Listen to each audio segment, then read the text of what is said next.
जैसे दूसरों की सेवा करना है ऐसे ही शरीर की भी सेवा कर लो। शरीर मैं हूं और ये वस्तुएं मेरी और मैं आराम करूं तो शरीर में चैन आराम मान बढ़ाई और भविष्य में शरीर से बस सुविधाएं भोगूं। वो आदमी दुखी दुख कोई बुलाता है, टेंशन कोई बुलाता है। दुख भगवान ने नहीं बनाया, दुख प्रकृति ने नहीं बनाया, दुख हमारी नासमझी ने बनाया और उस नासमझी को मिटाने के लिए वेद किया गया है कि मनुष्य तुम अपना जीवन हंसते खेलते बिताओ, इच्छा वासना के दास होकर मकड़ी की नाई जाला बनाकर फंस मर कर टेंशन बनाकर अपने दुख को नरक मत, अपने जीवन को नरक मत बनाओ। हसंदियां खेल नानक सतगुरु भेटिया दई ऐसी जुगत हसंदियां खेलंदियां खावंदियां पहनंदियां विच होवे मुगत। तो अब क्या करें आखिर? बोले भगवान को अपना मानो। चलो, तुमने सूरज नहीं बनाया, मनुष्य ने नहीं बनाया तो पक्की बात है, और ये ऋतु का परिवर्तन मनुष्य नहीं करता है तो पक्की बात है, पृथ्वी किसी मनुष्य ने नहीं बनाई तो पक्की बात है, समुद्र किसी मनुष्य ने नहीं बनाया। तो एक घड़ी है ना, अब किसने बनाया तुमको दिखता नहीं, लेकिन आप मानेंगे कि ये घड़ी है तो बनाने वाला है। तो इतना बड़ा दुनिया है तो बनाने वाला है ना। बस वो जो है हम नहीं जानते, लेकिन जो दुनिया को बनाने वाला है वो भगवान को प्रीति करो। वो भगवान मेरे भी है, शरीर को भी उन्होंने बनाया, मैंने नहीं बनाया। वो भगवान मेरे इतना मानने में क्या जोर आता है, क्या तकलीफ पड़ता है? वो भगवान मेरे हैं और मेरे हितैषी हैं। मैं अच्छा काम करता हूं तो मेरा बल बढ़ाते, ये सच्ची बात मानने में क्या जोर पड़ता है? बुरा काम करते तो रोकते टोकते और दिल की धड़कनें बढ़ाते। इतना बड़ा रावण बलवान था, यक्ष राक्षस गंधर्व किन्नर मेरे से बह पाते, नौ ग्रह मेरे यहाँ बंद है, लंकोपति रावण। लेकिन सीता जी को लेने जाता है तो जरा सा पत्ता हिलता ने पेड़ का तो डरता है। क्यों? कौन डर पैदा करता है? तुम गलत कर रहे तो अंदर भय कौन देता है? बचाने वाला परमात्मा। और अच्छा करते तो बल कौन बढ़ाता है? हित चाहने वाला ईश्वर, वो मेरे है। तो सुबह उठकर जो जगत का सृष्टि का करता है, भरता है, भोगता है, पालनहार है, वो परमात्मा मेरे है। ओम आनंद, ओम शांति। और मेरे हृदय में ऐसे सबके है, मैं किसी को अपने तरफ से बुरा नहीं मानूंगा, किसी का बुरा नहीं चाहूंगा, किसी का बुरा नहीं सोचूंगा, किसी का बुरा मैं नहीं करूंगा। ये तो कर सकते न संकल्प। आपका हृदय पवित्र होगा तो आप कभी कोई बुरा नहीं मानेगा, बुरा नहीं सोचेगा, बुरा नहीं कर सकता है। अभी इतना ज्ञान मिलता है, लेकिन मूर्ख लोगों को तो ज्ञान के समय तो दूसरा काम सूझता है, रुचि नहीं सत्संग में। पापवंत कर सहज स्वभाव, राम कथा ते भाव न खाओ। पाप जोर मारते तो सत्संग में रुचि नहीं होती। इतना बढ़िया ज्ञान है दिव्य ऊंचा उठने का, सत्संग में रुचि नहीं तो कोई पाप कितना जोरदार है कोष कबाड़ा का, कितनी बुद्धि मलिन है कि बुला बुला कर बिठाना पड़े। हद हो गई। राजे महाराजे राजपाट छोड़कर जो आड़ू बुआरी करते, कहीं दो शब्द मिल जाए और मूर्खों को मुफ्त में मिलता है तो पीठ देके चल देते। कैसा दुर्भाग्य। क्या पता कल मर जाए, कहीं एक्सीडेंट हो जाए तो पता है क्या? हार्ट फेल हो जाए तो पता है क्या?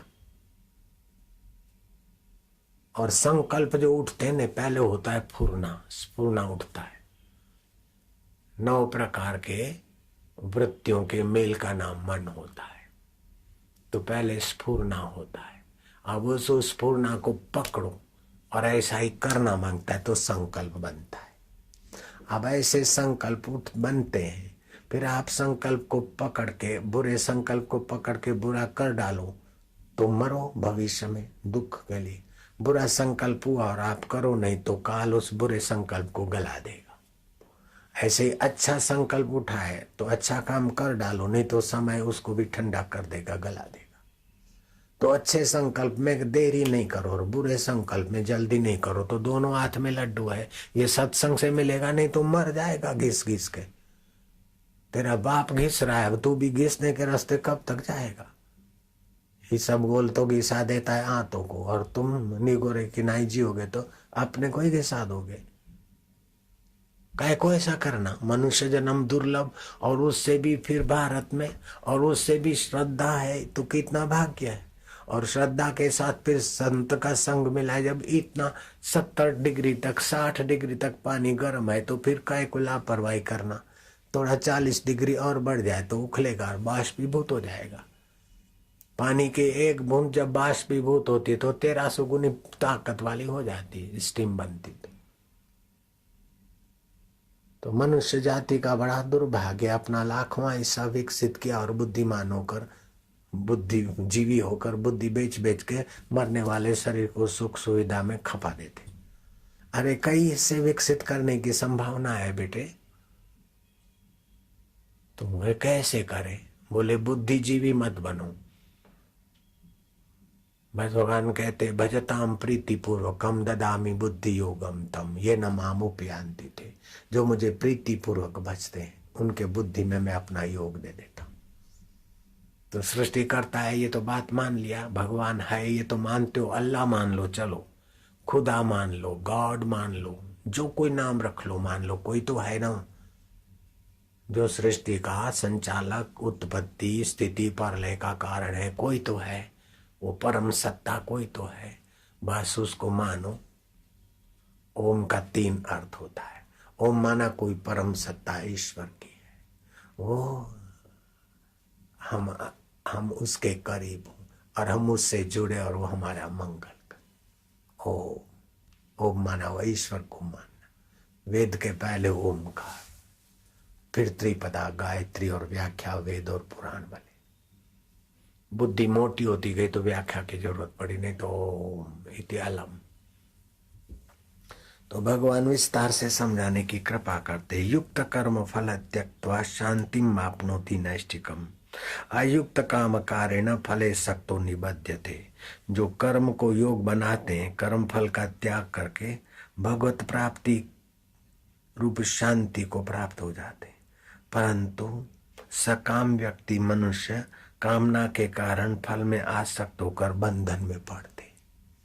आसक्ति करके संसार में, पुत्र में, परिवार में बंधन में क्यों पड़ना? आसक्ति मिटाने के लिए क्या करें? भगवान में प्रीति कर दो तो संसार की आसक्ति मिटेगी। वस्तु में प्रीति किया तो आसक्ति हो गई, व्यक्ति में प्रीति किया तो मोह हो गया, और भगवान में प्रीति किया तो परमात्मा प्राप्ति हो गई। प्रीति के बिना तुम रह नहीं सकते, तो वो ऊंची चीज को प्रीति करो ना भाई। कर्म करे बिना तुम रह नहीं सकते, तो ईश्वर प्रीति के लिए कर्म करो ना।